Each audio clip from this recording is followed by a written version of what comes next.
Olá, pessoal! Sejam bem-vindos a mais um podcast da PP. Eu sou a Maria Clara, participo da agência Somari e vou convidar as minhas colegas também um pouco para falar comigo. Oi, eu sou Sofia, eu faço parte do planejamento da agência. Olá, boa noite, eu sou a Renata, eu faço parte da redação. Peraí, vamos voltar, que tivemos um problema de corte de câmera.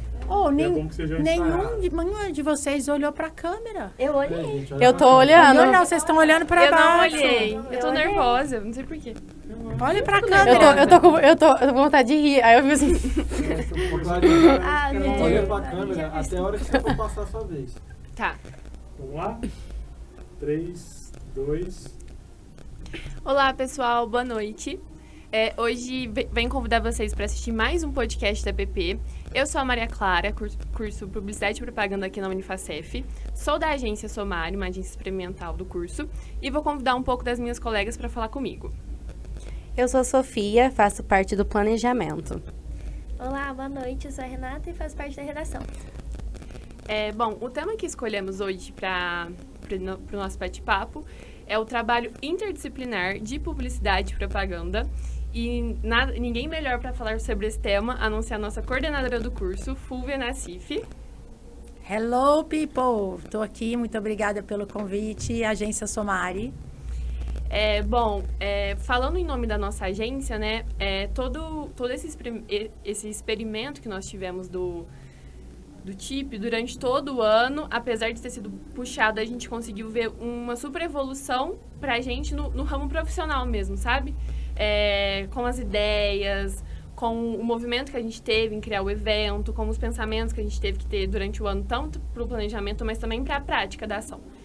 Conta um pouco mais, assim, como que surgiu essa ideia, como que você elaborou ela. Então, o pré-teste de campanha é uma técnica, é usada há muito tempo. Desde que eu estava na faculdade, fui trabalhar, a gente tinha que pegar, na época não tinha essa facilidade da internet, então a gente tinha as ideias às vezes à noite, alguma concorrência, e a apresentação era logo no dia seguinte. Então nós tínhamos que ter muita certeza do que seria apresentado para o cliente, e normalmente quando isso acontecia à noite é porque era uma concorrência, então era algo pesado para empresas muito grandes. Nós saíamos à noite por São Paulo, com as peças, com a ideia a ser testada, e a gente tinha que aplicar essas pesquisas, dar um jeito de voltar para a agência de madrugada com resultados que poderiam ser positivos ou negativos. Então, eu vivi essa experiência na pele e ela me trouxe muita certeza de que é uma técnica fundamental, porque a gente não pode ter a arrogância e a soberba de achar que a nossa ideia sempre é a melhor. Sim. Porque às vezes a gente se apaixona tanto por uma ideia, e quando a gente trabalha em grupo, o grupo se apaixona, que a gente acha o máximo. E às vezes é o máximo mesmo, às vezes vai ser o máximo a partir do momento que a gente faça uma pesquisa e identifique que ela precisa ser melhorada, ou às vezes ela não é o máximo.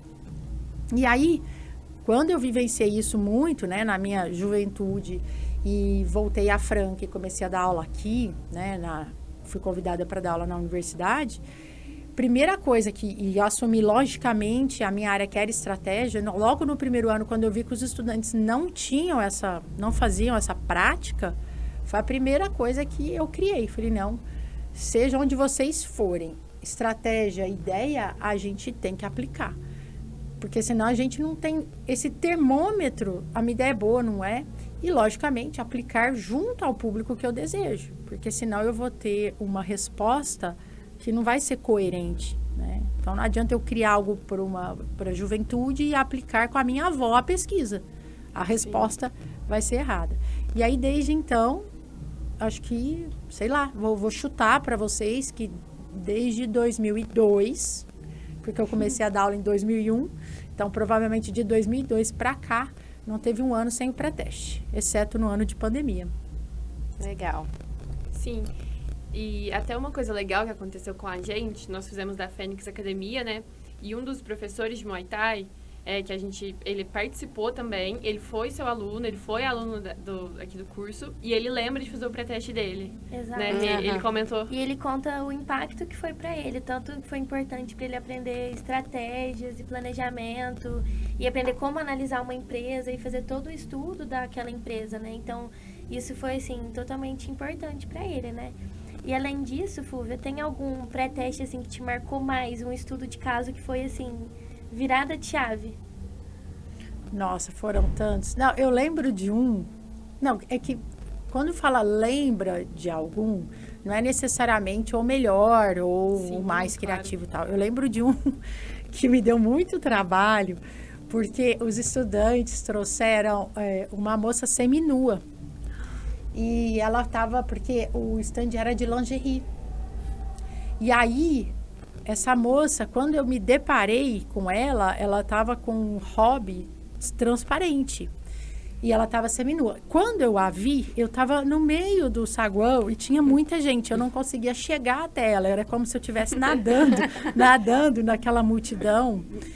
E aí, logo que eu vi, o reitor estava descendo as escadas. Nossa. Ele ia dar de cara com ela, e porque ela estava indo rumo a ele rumo ali, ele ia dar de cara com ela.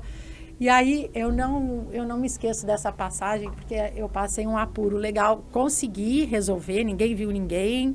Essa moça eu tive que botar ela para dentro, né? Não tinha problema algum, mas assim, são coisas que às vezes saem do controle, né? Sim, pelo ambiente, né? Ainda que era uma universidade, foi um Exato. pouco Foi constrangedor. foi impactante. De repente haveria uma outra forma de impactar que não precisasse, porque assim, às vezes um impacto exacerbado causa um ruído. Porque aí a gente só lembrava da moça. Olha, eu não lembro de mais nada. Nesse caso, eu só lembro do rolo todo que eu tive que fazer com essa moça. Mas a gente já teve tantos estandes legais, né?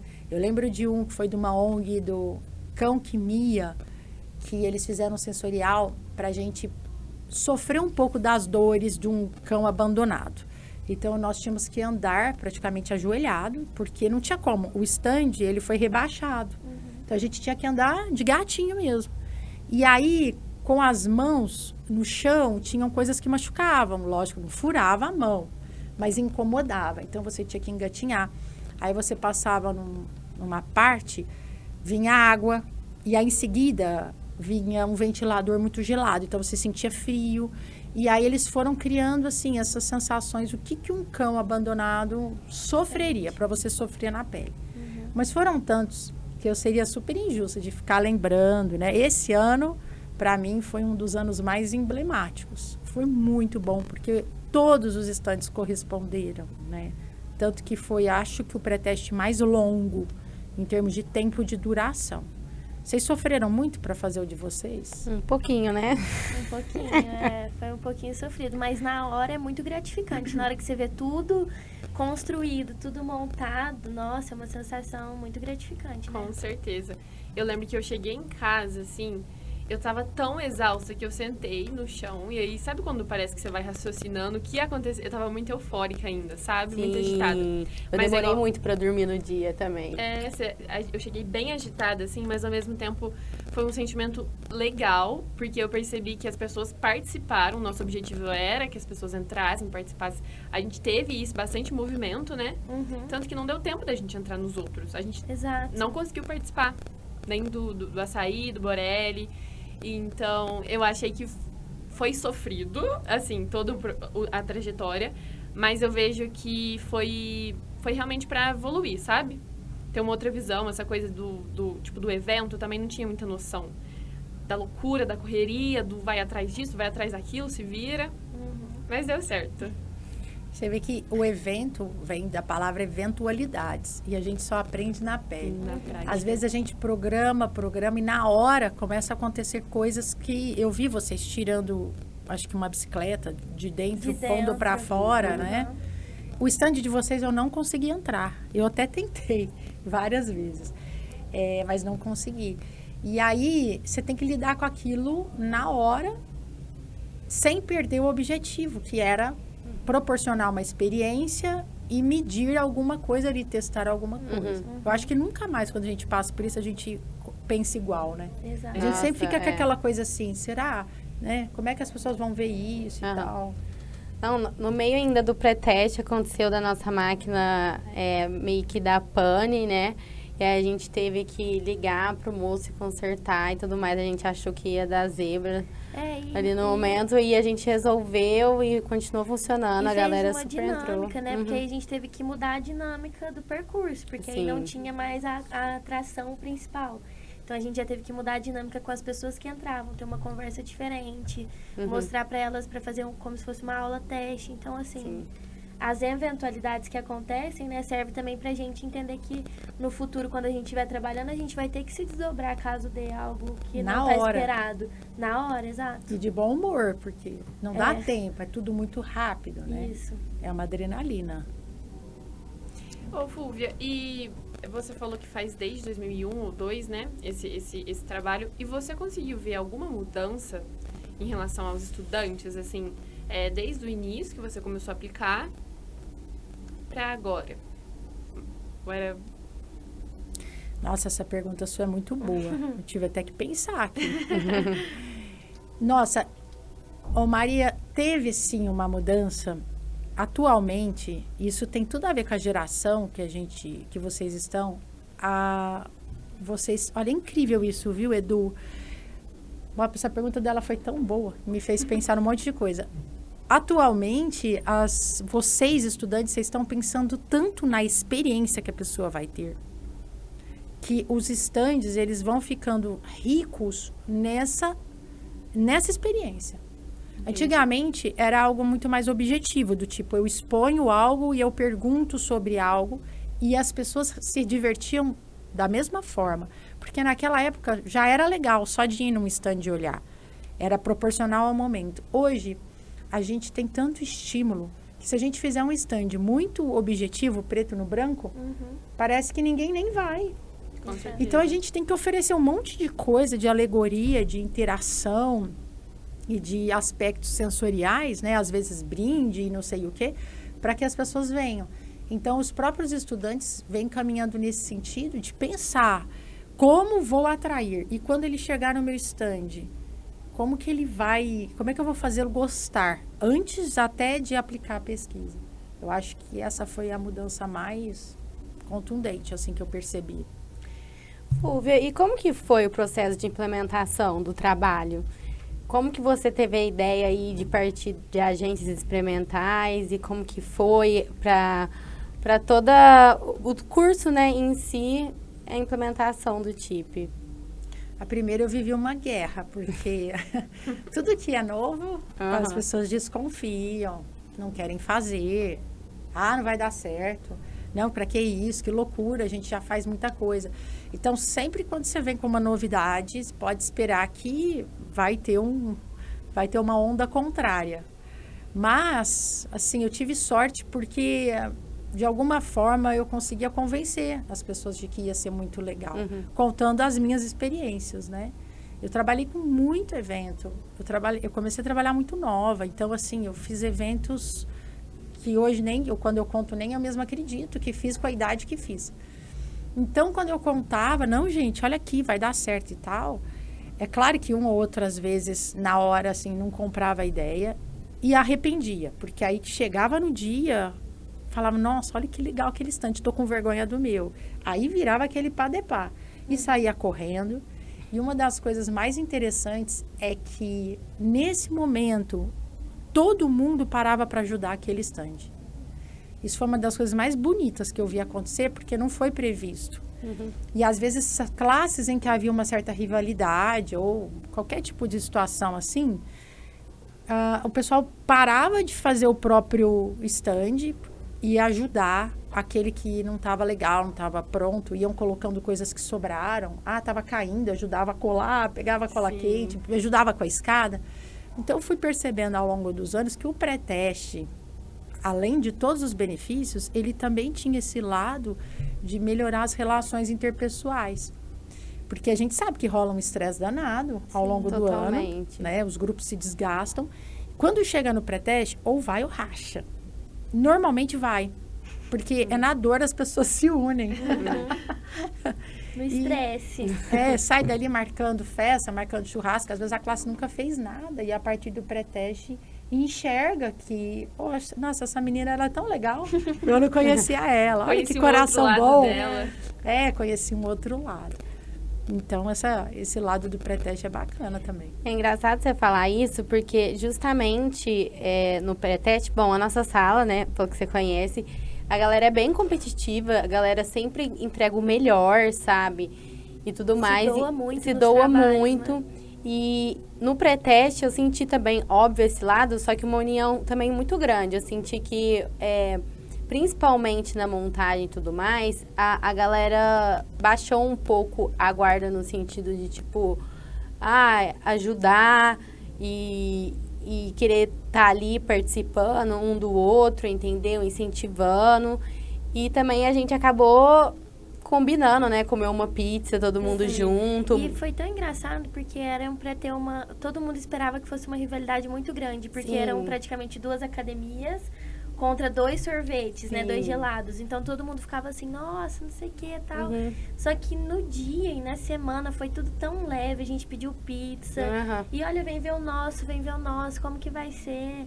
A gente se abraçando e boa sorte. Foi um clima muito de união mesmo. É a dor. É a dor, exato. A dor que uniu, né? É a dor que une. Eu vi mesmo, no dia da montagem, que vocês estavam até tarde. Eu fiquei lá em cima olhando e eu vi vocês pedindo pizza. Gente, pizza é o alimento do publicitário, porque qualquer hora tem. E qualquer hora tem, e fria é bom, quente é melhor ainda. E aí eu vi chegando pizza e a galera chamando, vem comer, eu achei aquilo tão legal. Eu falei, gente, que legal, né? Todo mundo ajudando, carregando. É muito bom. Esse é o espírito que tem que haver entre nós, né? Nossa área é assim. Com certeza. Fúvia, mudando um pouco mais ou menos do assunto, é que você falou que começou a trabalhar muito nova, já fez muitos eventos, e eu fiquei um pouco curiosa. Você pode contar um pouquinho sobre essa experiência pra gente? Vai ter que marcar outro podcast. Parte 2. Parte 2, quando eu comecei na faculdade, eu logo consegui um estágio numa agência que era a Fischer e Justus, na época, que era do Justus. Mas logo em seguida, a gente trabalhou pouco juntos, ele saiu, né? Ele separou do Eduardo Fischer. Eu fiquei com o Eduardo Fischer. E aí, a gente conquistou eu tinha várias contas. Electrolux, Samsung... Só as top das tops. Electrolux, Samsung, aí eu tinha 14 contas. Mas aqui eu mais me identificava era a Red Bull. Eles tinham acabado de entrar no Brasil e entraram conosco, com a agência que eu estava como estagiária. E eu me identifiquei completamente pelo cliente, né? Lógico, uma pessoa de 18, 19 anos não identifica com aspirador de pó, de geladeira, mas com energético. Com certeza. E na época ninguém sabia o que era, a gente teve que fazer um processo de aprendizagem do zero, porque o energético carregava um monte de mitos e preconceitos e tal. E aí, a Red Bull, uma das premissas era fazer evento.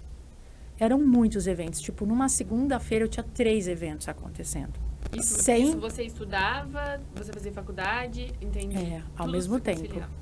Por isso que tempo nunca vai ser o problema. E não tinha WhatsApp na época. Não tinha... Complica ainda nada, mais. Nem o identificador de chamada tinha. Então, às vezes, você estava no meio do rolo, tocava o telefone, era sua mãe, por exemplo. Você não sabia quem era, sabe? Então, a gente não tinha essa tecnologia que tem hoje. Então, era mais penoso você fazer evento, que hoje você escreve aqui rapidinho, e rapidamente você consegue gerir, né, um evento grande. Então, eu fiz muito. Eu fiz Carnaval de Salvador. E era super diverso, né? A gente primeiro fez a festa de lançamento da Red Bull, que foi épica, numa uma antiga caldeira dos Matarazzo, que aí depois virou um local de festa. E a partir disso, eu fiz campeonato de surf, Florianópolis, windsurf, skate no Rio de Janeiro. Eram umas coisas assim, eu não sabia nada, eu tinha que aprender tudo. A marca Red Bull vai bastante para esse lado, né, do esporte. Eu radical, acho tão legal. Tudo radical, né? E aí você acabou participando de todos esses eventos, assim, esportivos? Todos. Com 19 anos, eu tinha que gerir isso. Eu não tinha quase experiência. Então, era na raça. Na raça, né? Ia desde isso até acompanhar, por exemplo, o campeão de bike trial, que eu nunca soube o que era. E era o rapazinho que vinha de bike e ele ficava pulando, assim, nos prédios. Já viram? Meu Deus. Nossa. Ele pulava nos como chama? Quando você tem as esculturas na cidade, esqueci o nome. Eu nunca tinha Nossa, ouvido como falar, chama bem isso? surpresa. O patrimônio, às vezes, da cidade, o monumento, os monumentos. Ele pulava nos monumentos bandeirantes. Então, eu levava o cara, descia, ele ia com a bicicleta, ele pulava. Aí chamava, por exemplo, a Sport TV na época. Tinha que filmar. E acompanhava. E um dos que mais me marcou, resumindo, né, gente? Porque, tipo, 2 anos que eu fiquei com a Red Bull valeram por 20 anos. Foi um que eu não lembro o nome dele. Ele gostava de pular das alturas. E era tudo ilegal. E aí ele resolveu que ele queria pular, era tudo estrangeiro. Ele queria pular do Cristo Redentor. Meu Deus. Vocês não eram nascidos, né? E aí a gente elaborou tudo, como que a gente ia entrar no Cristo, sem ninguém ver. E teve que dormir lá, acampar. Meu Deus. Para esse homem... Entendi. eu tenho um vídeo, depois eu mostro para vocês. Ele atirou, né, lá de baixo, ele atirou com aquela arma que solta o cabo de aço lá na mão do Cristo, no braço do Cristo. E aí ele subiu. Caramba. Subiu. Mas Gente, isso corajoso. era legal na época? Não, era super tá. ilegal. Aí saiu no Fantástico. E aí a gente tinha combinado helicóptero filmar, porque era questão de segundos. Imagina o tanto de eventualidade Então, que acontecia, Não, com né? certeza, E, então, para mim foi tudo muito pesado. Mas eu agradeço demais. Eu cheguei até a sentar no chão para consertar a geladeira de festa da Red Bull que parou de funcionar. Aprendi. Um Hoje pouco eu não de sei tudo, mais. né? Um pouco de tudo. Trabalhar com evento é isso, é você ter um estômago para lidar com tudo. Programei, deu tudo errado e agora não dá mais tempo. Imagina se o moço está lá no braço do Cristo Redentor e não consegue pular. Então. Mas Certo? O sobre telefone isso. nem pegava. Então, E, Fúvia, pensando, você falou que a Red Bull veio uma empresa totalmente nova, né, e tudo mais. Qual que é a importância, assim, é sua importância, mas na sua visão, da estratégia para uma empresa? Porque muitas das vezes a empresa pensa, eu faço um design bonito e consigo me virar com um design bonito. Só que não pensa que tem que ter uma estratégia, um planejamento por trás de tudo isso, né? Então, qual que é a sua visão sobre isso? hoje, se a gente não tiver propósito, não adianta. Não é só a empresa, né? É um propósito até de vida. E nós temos todos, não importa a idade, a gente tem buscado muito isso para tudo. Por que eu estou fazendo isso? Então, imagina uma empresa, então, que muitos colaboradores dependem dela. Se ela faz na sorte, faz no achismo, faz no gosto pessoal, né? Fez um almoço de família, teve uma brilhante ideia, segunda-feira vai lá e coloca em prática. Tem coisa até que pode dar certo. Não é tudo que dá errado. Só que, de repente, pode dar mais certo. Eu sempre falo isso. Quando a gente tem um propósito definido, aí as estratégias, elas são mais assertivas. Elas cansam menos. Vocês já viram trabalho que a pessoa produz, ela fica exausta e, de repente, ela fala assim, não aguento mais, não sei, não está dando o retorno que precisa. Aí eu faço a pergunta, será que precisa de tudo isso de produção? De repente precisa. De repente estava no caminho certo, mas de repente não. Então, assim, Renata, a falta não é nem só não fazer estratégia. É não fazer estratégia e não ter um propósito. Eu acho que isso é o mais grave hoje. Eu acho que ninguém vai conseguir sobreviver daqui a uns tempos se não tiver um propósito muito claro para tudo. Até a gente. Por que eu treino? Por que eu como isso? Por que eu faço um curso? Não quero mais. Por que você não tinha um propósito? Ô, Fulvio, me corrija se eu estiver errada, mas eu sinto que principalmente com a internet é muito mais fácil você postar as coisas, você dar a sua cara a tapa. E eu vejo que muitas pessoas, às vezes, é muito fácil, eu vou começar alguma coisinha ali fácil, vou postar e vai tudo certo, no outro dia eu vou viralizar, eu vou ganhar seguidores, eu vou ficar rico, eu vou vender muito. Eu sinto que, com o tempo, nunca foi tão difícil você abrir uma coisa perante a internet atualmente e você ter Como que eu uma posso explicar? identidade, Uma né? identidade. Porque às vezes você tem que viralizar e você perde a identidade no viralizar, né? Eu brigo sim. muito com isso lá no meu trabalho também, porque eu acho que não é só viralizar, né? A gente tem que ter uma identidade, tem que ter o propósito, né? Então, se a gente ficar, vou viralizar, você perde. No final das contas, você não vai ter a sua identidade ali, Sim, né? eu acho que eu não consegui me explicar de forma correta, mas eu acho que, assim, as pessoas acham que hoje em dia é muito fácil, então eu vou postar na internet, eu vou fazer um design ali que meu sobrinho vai fazer, eu vou postar, nossa, deu certo. Eu acho que não, eu acho que hoje em dia, agora, pra você se destacar, se tornou ainda mais difícil. Eu acho que o mercado ficou ainda um pouco mais estreito. Vai brilhar aquelas marcas que têm propósito, que têm uma identidade, que você olha e você fala, nossa, é isso, sabe? E eu percebi, eu senti isso, me corrija se eu estiver errada, mas que as pessoas às vezes não entendem que antes de qualquer outra coisa, antes da internet, tem que existir uma coisa maior, né? Tipo essa coisa do propósito. Quem eu quero alcançar, mas por que eu faço isso? Enfim. Totalmente. Eu concordo plenamente. Inclusive porque a gente cansa, a gente fadiga de receber conteúdo. Vocês lembram quando o Instagram e o Face começaram? Era uma enxurrada. A gente ficava colado ali. Hoje, eu vejo até pessoas querendo diminuir o tempo de rede social. Tem, claro, os que são viciados e acostumam e tal. Mas você vê um movimento para diminuir isso. Sim, né? Com certeza. Você vê o tanto de influencer que tinha há um tempo atrás e o que tem agora. Então, a gente vai percebendo que as pessoas cansam. E é o que você falou. Viralize aí. Não é o mesmo caso, a gente for fazer uma analogia, não é o mesmo caso da moça seminua. Viralizou, morreu. Né? Não sustentou, não tinha um conteúdo interessante. Eu gosto muito da frase, que a gente tem que ser interessante e não interesseiro. As marcas têm que ser interessantes e não interesseiras. E às vezes, quando elas não conseguem achar por onde ser interessante, talvez seja porque elas não buscaram o propósito. Não buscaram, a gente chama de... Hoje tem tantas coisas, tem missão, visão, valores, mantra.